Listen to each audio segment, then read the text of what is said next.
basically what we do and what we say. And about Israel, it's always amazing. Because we do Israel doing amazing things, but we say other things, especially in social media. We're speaking again about apartheid, BDS, terrorism, Iran. We're not speaking about the positive things. And it's interesting. Again, even with students, I was in 12 campuses right now. Everyone has a positive connection to Israel, but everyone saying something else. And basically what's happened, and the result, they're also connected to other force. But does Israel, you can put it in Google, does Israel have a nuclear weapon? Does Israel have the right to exist? Does Israel kill innocent children? Those results, a lot of it is because blog and content, the other side push and they put a lot of dollars to do it. But we sometimes helping them because we're writing about those stories. And we have the power to change it. I'm going to talk about that. 3 things we're going to learn, if you can slide it fast. Branding, messaging, and your story. How can we change the image? Thank you. Next one, please. 2004, I saw a commercial, free scholarship communication in Sderot, Israel, Sapir College. I was in LA.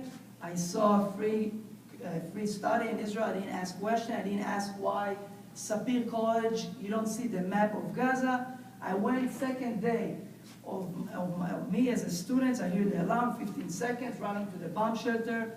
A rocket hit 200 meters in the dorm. And I was in shock. I ran and took photos. And this reality was 6 years of my life. I thought it was one crazy reality. I came back from LA. Every day in the same hours, rockets, 8 in the morning, 4 and 8 in the evening. And I asked myself, why nobody speaking about the story? Why the news only coming from Gaza? And I met the media that coming to Sderot. The media were coming to the center of the city, the Turkish, Swedish, European, whatever. And I asked them, why are you coming only with news from Gaza? And we're getting here thousands of rockets, and nobody telling our story. And all of them, doesn't matter if from Turkey, from Europe, from the States, they told me the same answer. When I'm coming to Gaza, they tell me the story. The civilians have the iPhone, they take the photo, personal story. When I'm coming to you guys, it's marketing. You try to push some information, but it's not a story. But as I begin to tell the story with the civilian in Sderot, they told the civilian of Sderot, we can complain about a situation or we can use social media to tell a story. And the second thing about branding that I saw was in Irvine, 2010. Michael Oren, the Israel ambassador, came to speak there. People heckled him. Apartheid week began. The BDS began. And I saw the second problem with branding. Branding with Israel, we leave the story to the other side. The other side is telling what is Israel. We only replying to their messaging. They putting Israel Apartheid week, and we defending it with our strategy. We basically put most of our efforts about the how. How is basically strategy to defend ourselves. But we're not part of the story. They saying what is Israel, we're just replying. That's the second thing I realized about branding. And what I'm going to speak, and that's actually the most interesting fact, 65% of us, and also the Jewish media, are the one that helping to cover and to speak about these issues. And the question of we not part of the negative branding of Israel, we need to remember this question as well. And one thing I want to show you about branding, a new strategy that I hope you can take from here and actually can do it with your federation after that, we can talk about it. And the problem we have, again, until now, with branding of Israel, we see it as marketing. We're thinking about numbers, we're thinking about let's push information. We did it, 2010-9, Israel put 200 million shekel to brand Israel as the capital of gay, capital of startup. Every time we're changing the brand of Israel, every year, we think it's marketing, but again, you can't push what Israel and hope that people adopt it in social media. Social media is interactive, it's engaged. We need to work in different completely strategy and not marketing. And what I suggest, and I'm doing it in the last few years, is something else. One thing about a message and basically branding of Israel. Positive and personal. The positive and personal message, and I'll show you, I did it with students all over the States, extremely effective. And I'll show you how we do it. The second thing, finding a common ground. We shouldn't oppose Israel because we have different kind of audience. Basically, we're speaking about Israel. We have to find a common ground, engage with that about branding. And third thing, to be proactive. If we're speaking about 5 minutes a day, every one of us will put something positive about Israel. A personal story when he's coming to Israel, a personal I don't know, news or something that's positive. 5 minutes a day, we can share it We can rebrand Israel, and it's connected to how we engage the audience. You can skip the last part. And the message, and guys, I want to show you that. Most of the people that I'm speaking in social media, again, because they think it's a marketing tool, they use it as they share things. They just push things. They're sharing this video. This is, by the way, one of the biggest Jewish organizations on social media that he put this. Share this video. No personal, not positive, not common ground, and I don't have why. Why I will share this video? We need to think about stuff like that. If you can pass, the second problem we have is, again, we're speaking about the other side. We focus on that in branding. We're speaking about what's going on in the other side. We're speaking about social media. This map, I'm going to ask you just fast question. There is numbers. I don't know if you can see it. Someone know what's the numbers? That's the old Gaza. That should be Israel, the Middle East. Someone know what's the numbers? Range of rockets. Range. Someone else? The number of rockets. Number of rockets. Something else? Population. Population. Who said it? Great, population. But most of the people don't know it, and that's our audience.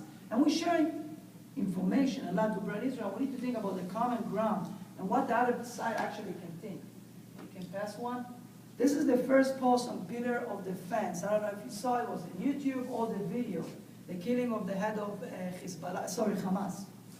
And what happened today, if every one of you, after that, go back to Google and put the word eliminated, extremely negative word, the first result in Google and images was the IDF, will be the IDF. So again, we're putting a word, negative, eliminated, with the IDF and the connotation between people who think about it. And by the way, the war, again, is not about rockets today. The war is about the legitimacy of Israel. And unfortunately, I was in high school in the state also. When people want to learn about Israel and the brand, they're going to Google. They don't go into university. And if Google showed them negative result about Israel, we have a huge problem. If you can step that. The second thing, and very important about branding Israel, is the why. I always ask students, why is Israel important to you? If you know what's your why, that's the main key of branding and messaging. It's the most important thing. Because the why is connected to your personal story. And people need to know why Israel and what's your connection to Israel. If you don't pass it to others, we'll be stuck in the same world we have until now. I want to show you an example, positive. This was in Santa Barbara. One of the students never shared anything about Israel. She was part of the Pro-Israel Club. I asked her, please share the why. Why you care about Israel? She said, I care about Israel because I have developed a personal connection to the land. I want to do everything in my power to protect the land. Simple, no link, no hashtag, no technical things. She spoke about why Israel is important to her, personal connection, and she got 100 likes in a few hours. It's a big number. 100 people that connected with her branding to Israel. She was proactive, she was positive note, and basically people saw it. If you can pass another one. UCLA has a problem of image in Israel when I came, and I say the same approach. Why you like Israel?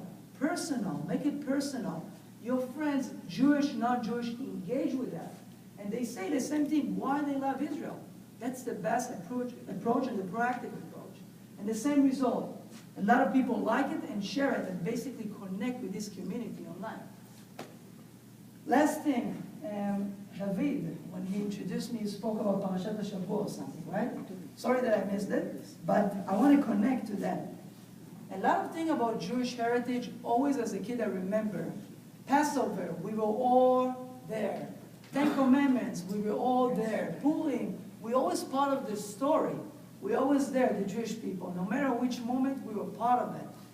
This generation, we live the story to the other side. We're not part of it. We're waiting for them to say what Israel is. We just reply to their message. Let's be part of the story.